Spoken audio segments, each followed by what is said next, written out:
नमस्कार। आज का हमारा वीडियो है ओपीएस, एनपीएस और यूपीएस। ये ओपीएस, एनपीएस और यूपीएस क्या है इसको हम समझते हैं। ओपीएस मतलब ओल्ड पेंशन स्कीम, एनपीएस मतलब न्यू पेंशन स्कीम और यूपीएस मतलब यूनिफाइड पेंशन स्कीम।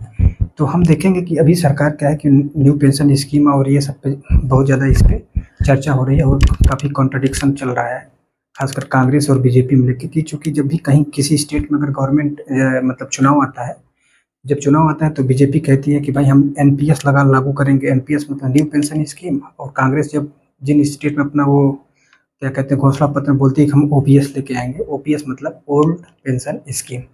तो हम इसको समझेंगे कि ओपीएस क्या है, एनपीएस क्या है, यूपीएस क्या है, इसको हम समझेंगे। पहले थोड़ा हम इसका बैकग्राउंड समझते हैं कि ये स्कीम और पेंशन स्कीम ये कैसे आती है, इसका हम थोड़ा बैकग्राउंड समझते हैं।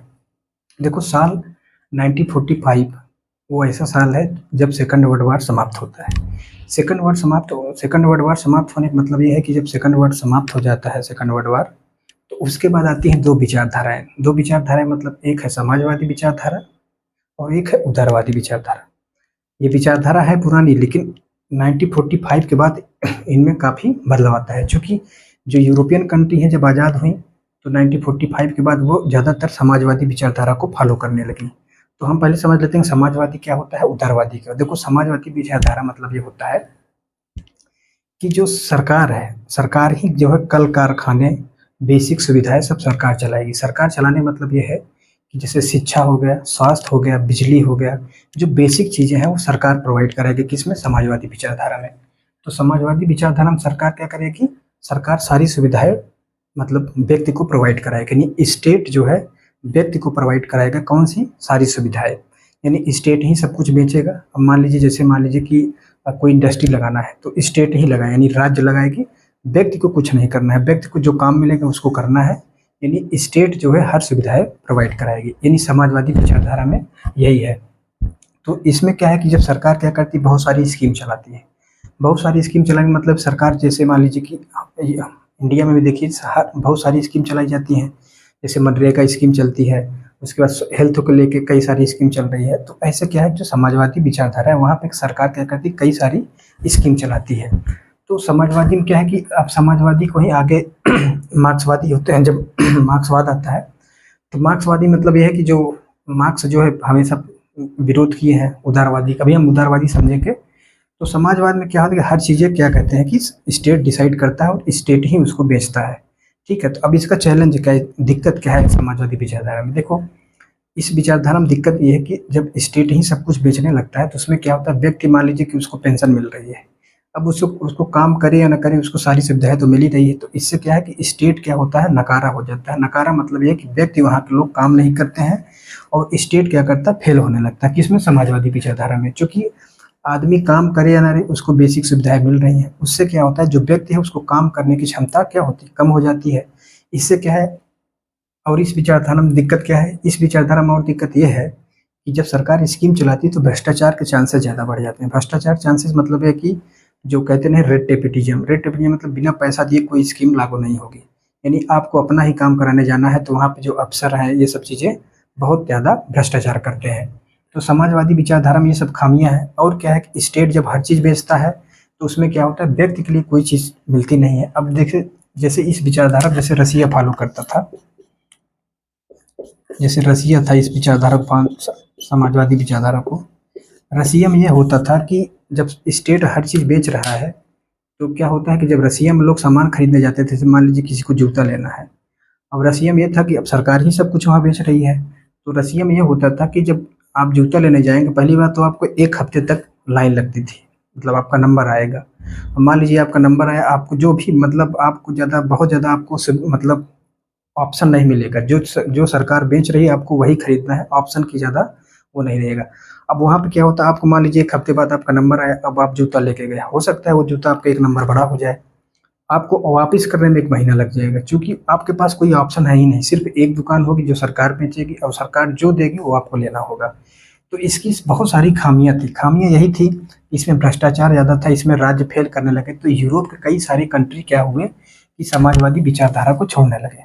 जो छोड़ के क्या किए, तब उसके बाद आता है उदारवादी। अब हम थोड़ा उदारवादी को समझ लेते हैं। उदारवादी मतलब ये होता है सीमित संवैधानिक शासन। सीमित संवैधानिक शासन मतलब ये है कि उदारवादी को हम सीमित संवैधानिक शासन कहते हैं, या हम लोकतंत्रात्मक बोलते हैं, या हम संविधानवाद बोल सकते हैं। संविधान मतलब जो सरकार, मतलब जो राज्य संविधान से चले, उसको हम क्या बोलते हैं, संवैधानिक शासन। तो उदारवादी में क्या है, उदारवादियों को हम व्यक्तिवादी भी बोलते हैं। व्यक्तिवादी मतलब व्यक्ति की स्वतंत्रता ज़्यादा होगी, यानी व्यक्ति जो जो चाहे वो करे, यानी राज्य क्या करेगा उसमें लॉ एंड ऑर्डर मजबूत करेगा, यानी राज्य क्या होगा, तटस्थ होगा। तटस्थ मतलब ये होगा कि राज्य क्या करेगा, सिर्फ लॉ एंड ऑर्डर मेंटेन करेगा, व्यक्ति को जो करना है वो। तो यहाँ पे क्या है, फ्रीडम ज़्यादा है। और क्या है, उदारवादी में क्या है, मतलब उदारवादी में क्या है कि इसमें क्या है कि जो क्या कहते हैं, सत्ता और शासन हमेशा किससे चलेगा, संविधान से चलेगा। इसमें क्या था, संविधान तो था, बट ये है कि यहाँ व्यक्ति का शासन ज़्यादा लागू होता है। आप रसिया में देखेंगे तानाशाही ज़्यादा थी। इसमें क्या है कि इसमें लोकतंत्र होगा, यानी चुनाव होंगे, चुनाव के थ्रू होगा। और इसमें क्या है, उदारवादी में क्या है कि इसमें जो क्या कहते हैं, इसमें था कि सरकार सब कुछ बेचेगी, कल कारखाने सरकार लगाएगी। लेकिन उदारवादी में क्या था कि इसमें जो मतलब क्या कहते हैं, कल कारखाने लगाना है, उसमें क्या करते हैं कि इसमें व्यक्ति लगा सकता है। व्यक्ति मतलब यह है कि कोई भी पूंजीपति आदमी अपना बिजनेस कर सकता है, हर चीज़ अपना कर सकता है। तो इसमें व्यक्ति क्या होता है, स्वतंत्र होगा। और स्वतंत्र होने का मतलब यह है कि वो अपना जो भी व्यापार करना चाहे कर सकता है। राज्य क्या करेगा, राज्य उसमें सारी सुविधाएं नहीं देगा। राज्य सिर्फ लॉ एंड ऑर्डर मेंटेन करेगा, सारी सुविधाएं मतलब सारे काम व्यक्ति करेंगे। और क्या होगा, डिमांड और सप्लाई होगा, यानी मार्केट बेस्ड इकोनॉमी होगी। मार्केट बेस्ड मतलब है कि मार्केट में जो डिमांड होगी उसको बेचेंगे, जिसकी डिमांड नहीं होगी वो नहीं बेचा जाएगा। तो इसमें क्या होगा, मार्केट के हिसाब से चीज़ें तय की जाएगी। तो एडम स्मिथ थे जो पूंजीवादी थे, तो उन्होंने क्या किया था कि क्या कहते हैं कि राज्य को क्या बोला था कि राज्य क्या होगा कि हस्तक्षेप की नीति क्या कहते हैं, लागू करेगा। हस्तक्षेप मतलब ये होगा कि राज्य का सिर्फ काम होगा कि वो अपना लॉ एंड ऑर्डर मेंटेन करेगा, बाकी जो करना है व्यक्ति करेंगे। तो ये है समाजवादी और उदारवादी। हम अब समझते हैं 1970 के बाद क्या होता है, उदारवादियों में आता है एक न उदारवाद। न उदार मतलब वाद मतलब यह है कि इसी के बाद आता है न उदारवाद। न उदारवाद में क्या होता है, एक अमेरिका के क्या कहते हैं राष्ट्रपति थे रोनाल्ड रीगन, और ब्रिटेन की जो प्रधानमंत्री थी थैचर। इन्होंने जो एक संकल्पना दी, विचार दिया, उसको बोलते हैं न उदारवादी। तो इन्होंने क्या कहा था कि इन्होंने कहा कि स्टेट क्या करेगा, रेगुलेशन का काम करेगा। रेगुलेशन मतलब है कि स्टेट सिर्फ रेगुलेट करेगा और बाजार निर्णय करेगा। बाजार मतलब निर्णय मतलब ये है कि डिमांड और सप्लाई के हिसाब से वस्तुएं बेची जाएंगी, खरीदी जाएंगी। जिसकी डिमांड होगी उसको बेचा जाएगा, जिसकी डिमांड नहीं होगी उसको नहीं बेचा जाएगा। और वेलफेयर मतलब जहाँ जो समाजवादी में थी, यहाँ पर जो विचारधारा मतलब थी, उसमें क्या है कि राज्य सब कुछ बेच रहा था, कल्याणकारी सुविधा यानी हेल्थ, स्वास्थ्य, मतलब और पानी, बिजली, ये सब राज्य दे रहा था। यहाँ पे मतलब नव उदारवादी में ये बोला गया कि वेलफेयर मतलब ये है कि राज्य जो है कल्याणकारी सुविधाएं नहीं देगा, जो भी सुविधाएं होगा वो व्यक्ति अपने हिसाब से करेगा। ठीक है, तो ऐसे ही फिर उसके बाद नव उदारवादी की तरफ लोग बढ़े। नव उदारवादी के बाद क्या हुआ कि इंडिया में भी क्या हुआ कि एलपीजी रिफॉर्म हुआ। कब, 1991 में। 1991 मतलब यह है कि भारत ने क्या किया कि एलपीजी मतलब ये होता है लिबरलाइजेशन, प्राइवेटाइजेशन और ग्लोबलाइजेशन। भारत ने अपनी इकोनॉमी को पूरे वर्ल्ड के सामने मतलब ओपन किया, जिससे क्या कि हम बाहर भी ट्रेड कर सकते हैं, वहाँ के लोग हमारे यहाँ भी ट्रेड कर सकते हैं। तो भारत ने क्या किया कि 1991 में एलपीजी रिफॉर्म किया। एलपीजी रिफॉर्म करने के बाद भारत में क्या हुआ कि ग्रोथ रेट बहुत तेज बढ़ी। ग्रोथ रेट बढ़ने का मतलब यह है कि भारत में विकास मतलब बढ़ा। उसके बाद क्या हुआ कि ये जो ग्रोथ रेट थी, आप देखेंगे कि वो जॉबलेस थी। जॉबलेस मतलब ये कि लोगों को रोजगार नहीं मिला। भारत में क्या है, ज़्यादातर रोजगार मिले सर्विस सेक्टर में। सर्विस सेक्टर में क्या होता है कि ज़्यादातर लोग नहीं है, ज़्यादातर हमारे यहाँ एग्रीकल्चर में है। तो क्या वो जो ग्रोथ थी वो क्या थी, जॉबलेस थी। इंडिया में जो ग्रोथ आई वो जॉबलेस थी 1991 के बाद। इससे क्या हुआ कि 2008 में मंदी भी आई। मंदी आने से क्या हुआ, पूरे वर्ल्ड में हाहाकार मचा। हाहाकार मतलब ये हुआ कि असमानता, आप देखेंगे जो पूंजीवादी है वहाँ पे असमानता ज़्यादा होती है। क्योंकि जो व्यक्ति मान लीजिए पहले से मान लीजिए कि उसके पास कल ऑफिस मतलब कल कारखाने थे, कारखाने उसके पास है, तो अब उसको ज़्यादा एज है कि वो ज़्यादातर मतलब पैसा कमाएगा। कुछ लोगों के पास सुविधाएं नहीं होती है तो वो नहीं कर पाते। तो जो पूंजीवादी लोग हैं वहाँ पे क्या होता है, असमानता ज़्यादा है, इनइक्वलिटी बढ़ती जाती है। तो क्या हुआ इंडिया में भी क्या हुआ कि जब 1991 के बाद जब ग्रोथ रेट बढ़ी, तो वो ग्रोथ रेट क्या थी, जॉबलेस थी। और क्या हुआ, भारत में असमानता भी बढ़ी। 1991 के बाद आप देखेंगे इनइक्वलिटी भी बढ़ी। और भारत में क्या थी, गरीबी ऑलरेडी पहले थी। और क्या हुआ 2008 में जब मंदी आई पूरे वर्ल्ड में, तो उसको क्या, उसमें क्या दिक्कत हुई कि जब मंदी आ गई 2008 में, इसमें ये हुआ कि जितने पूंजीवादी दोस्त, ये नव उदारवादी जितने देश थे, इन्हीं में आए। जैसे अमेरिका हो गया, यूरोप में जैसे इंग्लैंड हो गया, फ्रांस हो गया, जर्मनी, इन सब देशों में क्या हुआ, मंदी का पूरा वो हो गया। क्यों? क्योंकि हर चीज़ को इन्होंने प्रोवाइड, मतलब डिमांड और सप्लाई के हिसाब से किया। तो एक देश में अगर मंदी आई तो पूरे वर्ल्ड में मंदी आना शुरू हो गई। तो इंडिया ने क्या कहा किया कि कहा भाई ऐसे काम नहीं चलेगा, हम जो है दोनों चीज़ लेके चलेंगे। दोनों चीज़ मतलब ये कि हम जो है, मतलब सर जनता को सुविधा भी देंगे और प्राइवेट और कंपनियों को भी हम सुविधा देंगे, दोनों चीज़ हम करेंगे। तो उसको बोला जाता है सोशल लिबरलाइजेशन, जिसको हम दोनों लेके साथ चलें। दोनों मतलब ये है कि हम कुछ सुविधाएं, जैसे जो लोग बुजुर्ग हो गए, हमको जो गरीब है, उनको हम क्या करेंगे, उनको हम बेसिक सुविधाएं देंगे। स्वास्थ्य हो गया, बिजली हो गया, पानी होगा, ये सुविधाएं हम देंगे। और जो लोग इस सुविधा के लायक नहीं है, उनको हम ये सुविधा नहीं देंगे। तो भारत में आप देखेंगे कई सारी ऐसी स्कीम है जो हेल्थ से चल रही हैं आज भी, पेंशन। तो इसी के परसेप्शन में, मतलब इसी के जो बैकग्राउंड है, इसी के बाद आता है ओपीएस, एनपीएस और यूपीएस। यानी एनपीएस मतलब न्यू न्यू जो पेंशन स्कीम है, यूपीएस मतलब अभी सरकार लेके आई है, यूनिफाइड पेंशन स्कीम। और जो ओल्ड पेंशन स्कीम थी वो कांग्रेस के टाइम थी, यानी 2004 से पहले थी। तो हम एक एक करके उसको समझेंगे। तो ये बैकग्राउंड था, कैसे ये स्कीम को लाया गया, कैसे भारत में इसको लाया गया। तो समाजवादी क्या होता है, उदारवादी क्या होता है, इसको हम समझ लिए हैं। अब हम समझते हैं जो भारत में पेंशन स्कीम है तीन, इनके बारे में समझते हैं। ये स्कीम कैसी है और इनको किस तरीके से सरकार लागू कर रही है। पहले वाली स्कीम क्या थी, अभी क्या है, और आने वाली स्कीम क्या है, इसको हम समझते हैं। तो हम थोड़ा सा इसको इसके बाद देखते हैं।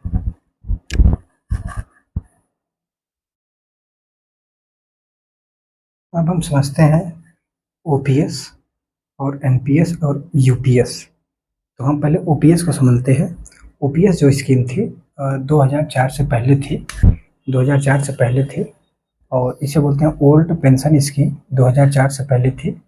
इसमें क्या था, इस स्कीम में जो लास्ट सैलरी थी, यानी लास्ट मंथ की जो सैलरी है, उसका 50% सरकार देगी। यानी लास्ट महीने में जो आपकी सैलरी है, उसका 50% सरकार आपको देगी। जब आप रिटायर होंगे तो आपको उसका 50% देगी, जो लास्ट मंथ में आपकी जो सैलरी है। जैसे मान लीजिए कोई राजू है, कोई व्यक्ति राजू है, अब उसको मान लो 58 साल पे रिटायर होना है। मान लीजिए कि एग्जांपल ले लेते हैं, जैसे उसकी मान लीजिए सैलरी उसकी लास्ट महीने की 40,000 है। उसकी लास्ट महीने की सैलरी कितना है, 40,000। अब लास्ट महीने जो उसकी सैलरी है 40,000 है। अब इसका 50%, इसका 50% यानी 20,000 सरकार आपको देगी। यानी 20,000 सरकार आपको पेंशन के रूप में देगी।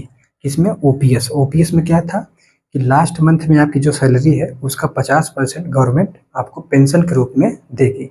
मान लीजिए आपकी सैलरी 40,000 है, 58 ईयर के ओल्ड में आप रिटायर हुए, तो उसका 50% यानी उसका 20,000 आपको पेंशन के रूप में सरकार देगी। और इस स्कीम में क्या फायदे थे, इस स्कीम में और था कि इन्फ्लेशन, यानी महंगाई बढ़ने के बाद क्या था कि पेंशन भी, जैसे महंगाई आपको मान लीजिए बढ़ी है, तो 5% इसमें इन्फ्लेशन को ऐड किया जाता है। इन्फ्लेशन इंडेक्सेशन था इसमें, यानी महंगाई बढ़ने के बाद पेंशन भी आपकी बढ़ जाएगी इसी स्कीम में। और क्या था, इसमें एम्प्लॉई को पैसा नहीं देना पड़ता था। एम्प्लॉई मतलब जो एम्प्लॉई थे इसमें, उसमें पैसा उसको नहीं देना है कि डीए के रूप में पैसा जमा कर रहे हैं या किसी के रूप में पैसा जमा कर रहे हैं। इस स्कीम में ऐसा नहीं था, यानी जो भी देगी वो गवर्नमेंट देगी। ठीक है। और क्या है कि डेथ, यानी मान लीजिए राजू की डेथ हो जाती है किसी कारण से बीच में, तो वो जो उसकी सैलरी, यानी जो उसकी पेंशन है, परिवार वालों के, माता पिता या किसी को मिलेगी। यानी इस स्कीम ओपीएस में ये सब चीज़ें थी। अब देखो ओपीएस से दिक्कत क्या थी, सरकार ओपीएस क्यों नहीं देना चाहती थी, इसके कई कारण है। देखो ओपीएस क्या है कि जैसे भारत में क्या है कि मान लीजिए जो एम्प्लॉई है उनको ठीक ठाक पेमेंट मिलती है, जो सरकारी एम्प्लॉई होते हैं। अब ओपीएस में क्या था कि इसमें क्या होता है, सरकार पेंशन देती है, पेंशन से क्या है, सरकार को क्या है कि लोन लेना पड़ता है। जब सरकार लोन लेगी, यानी लोन जब लेगी सरकार, तो क्या होता है, लोन लेने से सरकार का राजकोषीय घाटा बढ़ता है। जब सरकार का राजकोषीय घाटा बढ़ता है तो सरकार क्या करती है, जो लोन ली है खाली अपने सैलरी और पेमेंट और भत्ते में चला जाता है। तो नए नए काम करने के लिए सरकार के पैसे होते नहीं। अब मान लीजिए अनऑर्गेनाइज सेक्टर में कोई स्कीम लानी है, पैसा सरकार के पास है नहीं। अब जो पैसे सरकार के पास था, उन्होंने क्या किया है, उसको उठाकर क्या दे दिया, पेंशन में दे दिया। तो पैसे सरकार के पास होता नहीं। और एक दिक्कत है, मान लीजिए सरकार अभी पेंशन मतलब जो लोन ली है, अभी इस लोन को चुकाएगा कौन, यानी आने वाली जनरेशन। यानी सरकार लोन अभी मान लीजिए 2024 में लिए, अब मान लो इसको लोन को चुकाना है 2028 में, तो 2028 का जो जनरेशन है, यानी जो उस समय का जो होगा, वो लोग उस मतलब लोन को चुकता करेंगे। तो ये सब समस्याएं थी, इसलिए इस स्कीम को सरकार क्या की कि बंद कर दी। 2004 से पहले थी, उसके बाद सरकार ने इस पे रोक लगा दी। रोक लगाने के बाद सरकार ने क्या की, एक स्कीम और लेके आई, एनपीएस। एनपीएस मतलब ये था कि ये 2004 के बाद आई। एनपीएस मतलब न्यू पेंशन स्कीम। अब इस स्कीम में क्या किया कि सरकार 2004 के बाद लाई, इसमें कहते सरकार की गारंटी नहीं है। उसमें हम कहे थे आपको कि सरकार क्या करती थी, गारंटी थी सरकार की कि पेंशन आपको देगी। इसमें सरकार की कोई गारंटी नहीं है। अब इसमें क्या है कि कुछ पैसा जो है एम्प्लॉय जमा करेगा, कुछ पैसा गवर्नमेंट देगी। कुछ पैसा गवर्नमेंट देने का मतलब है कि गवर्नमेंट भी कुछ पैसा देगी, कुछ एम्प्लॉय भी अपना पैसा जमा करेंगे। और क्या होगा, जो पैसा जमा होगा, जमा होने के बाद क्या होगा, उस पैसे को क्या होगा, मार्केट के हिसाब से, यानी शेयर मार्केट के हिसाब से पैसा को आप लगा सकते हैं। इसका कंट्रोल किसके पास होगा, एम्प्लॉय के पास। यानी एम्प्लॉय के क्या होगा, अकाउंट में पैसा जमा होगा, कुछ पैसे एम्प्लॉय जमा करेगा, कुछ पैसे सरकार देगी। उस पैसे को उठा के आप कहीं शेयर मार्केट में जान दीजिए, इक्विटी में डाल दीजिए। जब वहां से जो फायदा मिलेगा, वही आपको पेंशन के रूप में सरकार आपको देगी। अब देखो एम्प्लॉय की क्या है, एम्प्लॉय 10% देगा और डीए, यानी बेसिक पे जो उसकी है उसका 10% देगा और डीए भी देगा। और क्या है कि गवर्नमेंट क्या करेगी, इसमें 14% देगी। किसमें, एनपीएस में। एनपीएस मतलब यह है, इसमें गवर्नमेंट भी 14% देगी और एम्प्लॉय भी 10% देगा। अब ये दोनों मिल पैसा जो मतलब जमा हुआ, जमा होने के बाद आप निवेश कर दीजिए किसी शेयर मार्केट में, किसी कंपनी में निवेश कर दीजिए। अब क्या होगा, इसमें रिस्क ज़्यादा है। रिस्क मतलब ये कि क्या होता है, शेयर मार्केट मतलब ऊपर जाएगा तो आपको पैसा मिलेगा, मतलब आपको पेंशन ज़्यादा मिलेगी।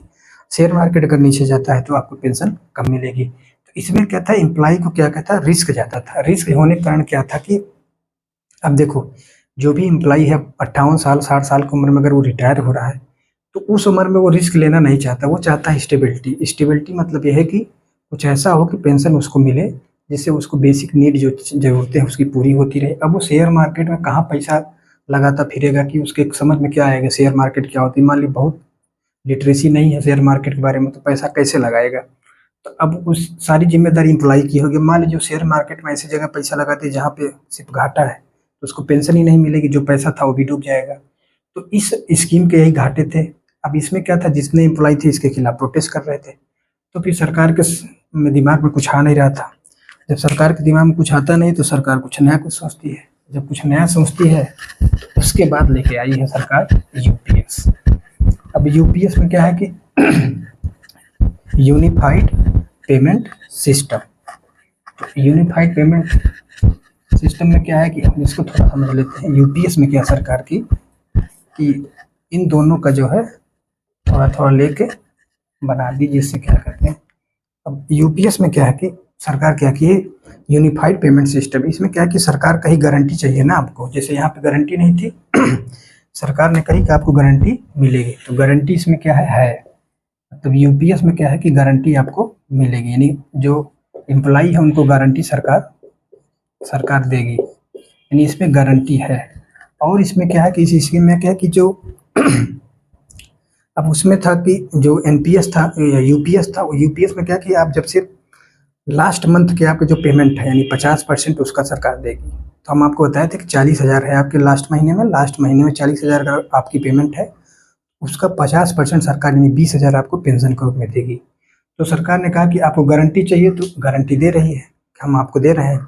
अब इसमें सरकार तो क्या की है कि सरकार इसमें बोली है, सॉरी,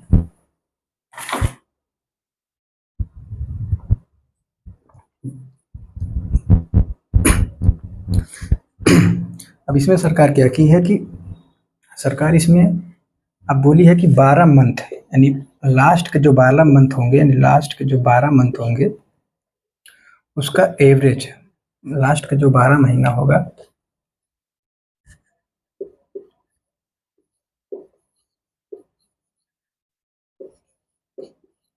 अब इसका क्या होगा, सरकार एवरेज लेगी, यानी लास्ट का जो, जैसे आप रिटायर होने वाले हैं तो उसका जो लास्ट के जो 12 महीने का जो सैलरी है उसका एवरेज लेगी, और उस एवरेज का 50% सरकार आपको देगी, उसका उस एवरेज का 50% आपको देगी।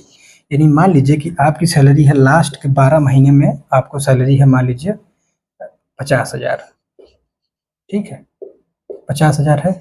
अब सरकार क्या करेगी, जो आपके 12 महीने के लास्ट सैलरी का 50% सरकार देगी। मान लीजिए आपकी सैलरी है 50,000 है, 50% का 50,000 का 50% यानी 25,000 आपको पेंशन के रूप में सरकार सरकार देगी। तो इसमें क्या सरकार की है, लास्ट का 12 महीना, लास्ट 12 महीने का एवरेज का 50% सरकार देगी। यानी लास्ट महीने में आपकी मान लीजिए 12 महीने में सैलरी आपकी 50,000 है, तो उसका एवरेज लेगी सरकार, उसका 50%, मतलब यह है कि आपके 50,000 है, उसका 25% सरकार आपको पेंशन के रूप में देगी। अब मान लीजिए कि इसमें क्या है कि इन्फ्लेशन को एडजस्ट किया गया है। सरकार इसमें क्या है कि इस वाली स्कीम में क्या है कि सरकार ने इस वाले में क्या थी, सरकार इन्फ्लेशन को नहीं टारगेट किया था। इन्फ्लेशन मतलब यह है कि अगर आपकी महंगाई बढ़ेगी तो आपको पेंशन नहीं बढ़ेगी। इसमें सरकार ने इन्फ्लेशन को टारगेट किया है, इसमें इन्फ्लेशन को भी ऐड किया है। यानी अगर महंगाई बढ़ेगी तो उसका 5% सरकार देगी। आपको अगर महंगाई बढ़ेगी तो उसका 5% मतलब हर साल सरकार बढ़ाती जाएगी। जैसे जैसे महंगाई बढ़ेगी तो उसका भी उसके हिसाब से आपको पैसा भी सरकार बढ़ाई जाएगी, किसमें, पेंशन में। और क्या है कि इसमें क्या है कि मान लीजिए कोई एम्प्लॉय है, उसका बीच में डेथ हो जाएगी, जैसे इसमें था, डेथ होने के बाद जो एनपीएस थी उसमें 1 रुपये भी नहीं परिवार को मिलेगी, ओपीएस में पूरा था। इसमें क्या था, डेथ होने के बाद 60% मिलेगा परिवार वालों को, 60% मिलेगा। मतलब यह है कि जो परिवार वाले हैं उनको 60% पेंशन सरकार देगी। और इसमें गवर्नमेंट क्या कितना देगी, इनमें जो एम्प्लॉय है उसका 10, जो एम्प्लॉय है वो कितना देगा, वो देगा 10%। और गवर्नमेंट कितना देगी, इसमें 18% गवर्नमेंट देगी। तो इसमें दोनों चीज़ आ गया। इसमें सरकार गवर्नमेंट मतलब सरकार क्या कहती है कि आपको गारंटी भी दे रही है, इन्फ्लेशन यानी महंगाई को भी एडजस्ट कर रही है। और क्या कहते हैं, जो परिवार मतलब डेथ होने के बाद जो परिवार वाले हैं उनको भी सैलरी मिल जाएगी, मतलब पेंशन उनको भी सरकार देगी। इसमें क्या था, कुछ नहीं मिलता था। इसमें न्यू एनपीएस में क्या था कि जो गवर्नमेंट है पैसा तो देती नहीं थी, वो मार्केट पे छोड़ दी थी। उसके बाद जब आप रिटायर हो जाएंगे, जब डेथ हो जाएगी आपकी, तो परिवार वालों को भी पेंशन नहीं मिलती थी। तो एनपीएस का स्थान सरकार ने क्या किया, इन दोनों को ऐड करके यूपीएस लाया। और यूपीएस में क्या है कि कई सारी समस्याओं को सरकार ने दूर किया। अभी यही यूपीएस लागू करने के लिए सरकार सोच रही है, कई राज्यों में लागू भी किया है। और क्या कहते हैं कि जो इसमें रिस्क है वो भी कम है। रिस्क कम मतलब यह है कि भाई अब सरकार गारंटी दे दी है ना आपको कि आपको पेमेंट मिलेगी, और सरकार भी 18% ठीक ठाक दे रही है, 10% आपका लगेगा, तो इसमें गारंटी भी है। इसलिए इसलिए ये स्कीम थोड़ा सा ज़्यादा अच्छी है। अब क्या है कि देखो मूल समस्या क्या है कि देखो, पेंशन किसी भी राज्य के लिए अगर पेंशन देने का मतलब यह होता है, सरकार पेंशन दे ऐसी नहीं, कोई दिक्कत नहीं है, लेकिन ज़रूरतमंद लोगों को पेंशन मिले। हम आपको बताएं कि जैसे देख लीजिए आप, भारत में अगर आप देखेंगे जो क्या कहते हैं आर्मी का बजट है या किसी डिफेंस का बजट देखेंगे, जब आप बजट को पढ़ेंगे तो बजट में आप देखेंगे बेसिक बेसिक अंतर अगर आप देखेंगे, तो सरकार का जो राजकोषीय चीज़ें मतलब जो सरकार सैलरी और इस पे ग्रीवेंसेस पे खर्च करती है वो ज़्यादा होता है। मतलब जब सैलरी ज़्यादा पेंशन सरकार देगी तो उसके पास पैसा कम बचेगा। जब पैसा कम होगा तो नई नई चीज़ों में पैसा खर्च करने के बाद सरकार को पैसे नहीं होते। ऐसे कई देश ऐसे हैं जो दिवालिया हो गए।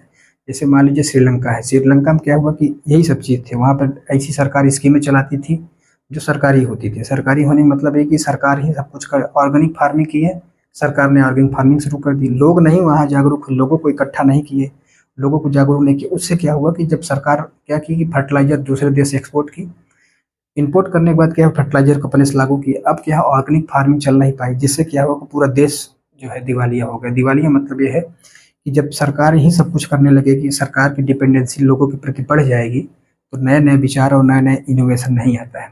तो सरकार पेंशन दे लेकिन ज़रूरतमंद लोगों को, क्योंकि अनऑर्गेनाइज सेक्टर हमारे यहाँ ज़्यादा है। अनऑर्गेनाइज सेक्टर मतलब ये है कि हमारे यहाँ आप देखेंगे दिन पे दिन काम करने वाले हैं, मतलब हैंड एंड माउथ वाले हैं। हैंड एंड माउथ मतलब ये कि पैसा कमाते हैं, खाते हैं, फिर अगले दिन गए कमाए खाए। तो उन लोगों के लिए कुछ सरकारी स्कीम लेके आए, पेंशन लेके आए, जो अनऑर्गेनाइज सेक्टर में काम करने, छोटे छोटे एमएसएमई वाले हैं, छोटे छोटे रोजगार देते हैं, जो उन लोगों के लिए सरकार कुछ स्कीम ले आए। सरकारी जो जो काम करने वाले हैं उनके जो ज़रूरत लोग हैं उनको ही पेंशन दी जाए, बहुत ज़्यादा लोगों के पेंशन न दी जाए। और पेंशन देने से क्या होता है, सरकार का आप जानते हैं राजकोषीय घाटा बढ़ता है। इसे राजकोषीय घाटा बढ़ने से क्या होता है, इनडायरेक्टली सरकार तो ऐसा थोड़ी है कोई काम करती है, वो जनता से ही पैसा इनडायरेक्टली खींचती है। तो आज यहीं तक। तो ये था ओपीएस यानी old pension scheme, NPS new pension scheme, और UPS unified pension scheme. UPS मतलब ये था कि दोनों स्कीम का सम लेके सरकार ने क्या किया कि 12 महीने के एवरेज सैलरी का 50% सरकार देगी यूपीएस में। मतलब यूपीएस में। एनपीएस में क्या था, ओपीएस क्या था, ओपीएस मतलब एक ओल्ड पेंशन स्कीम 2004 से पहले थी। उसमें सरकार बहुत अच्छी थी, मतलब यह कि वहाँ पे गारंटी पूरी देती थी, मतलब कर्मचारी को पैसा नहीं देना है, जो भी पैसा देगी गवर्नमेंट देगी। आपकी सैलरी का यानी लास्ट महीने में आपकी जो सैलरी है उसका 50%, जब आपका 50% है, जब आप रिटायर हो जाएंगे उसका पैसा आपको पेंशन के रूप में मिलता रहेगा। वो हो गई क्या कहते हैं यू ओपीएस। एनपीएस मतलब ये था कि सरकार ने कहा हम गारंटी कोई नहीं लेंगे, कोई गारंटी नहीं है हमारी, कुछ पैसा आप दीजिए, कुछ हम देते हैं, आप उस पैसे को इकट्ठा करिए, शेयर मार्केट में डालिए, शेयर मार्केट में अगर फायदा होगा तो आपको फायदा, नहीं हुआ तो आपका घाटा।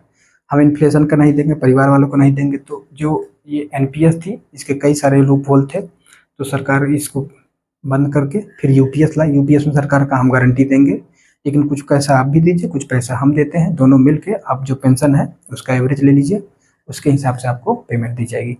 तो ये था स्कीम। धन्यवाद, आज यहीं तक।